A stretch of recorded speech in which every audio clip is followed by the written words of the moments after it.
আসসালামু আলাইকুম, সবাই আশা করি ভালো আছেন। আমিও ইনশাআল্লাহ ভালো আছি। শুরুতে সবাইকে জানাই ঈদের শুভেচ্ছা, সবাইকে ঈদ মোবারক। তো আজকে আপনাদের সামনে একটি ব্লগ নিয়ে আসলাম, যেখানে জানাজার নামাজ আর ঈদের নামাজ একসাথে অনুষ্ঠিত হয়েছে।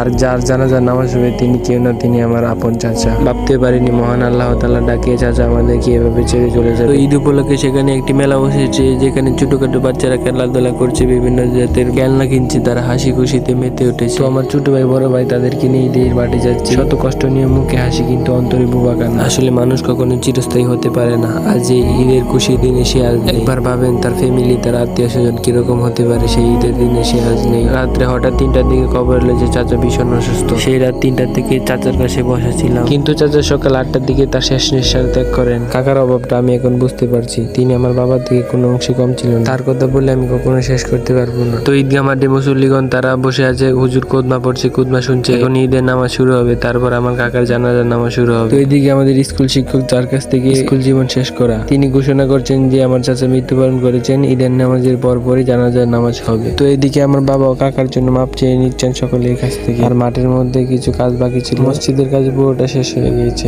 এখন ঈদগাহ মাঠে কিছু কাজ বাকি ছিল, সেই বিষয়ে আলোচনা করে সবাই যদি একসাথে কাজগুলো শেষ করে। তো সবাই মনোযোগ দিয়ে আমার বাবার কথা শুনছেন। আর এখানে আমার বাবার বড় ভাই আমার কাকা, আর যিনি মারা গেছেন তিনি আমার মেজু কাকা। আর 2 মাস আগে আমার বড় চাচা মারা যান। আমার বাপ চাচারা ছিল 5 ভাই, তার মধ্যে 2 জন মারা গেছে আর 3 জন বাচ্চা। এখন সব মুসল্লিরা দাঁড়িয়েছে, এখন ঈদের নামাজ শুরু হবে। তারপর আবার আমার চাচা জানাজার নামাজ শুরু হবে। ঈদের নামাজের পর সবাই দোয়া করছে, দোয়া শেষে আবার আমার চাচা জানাজার নামাজ শুরু হবে।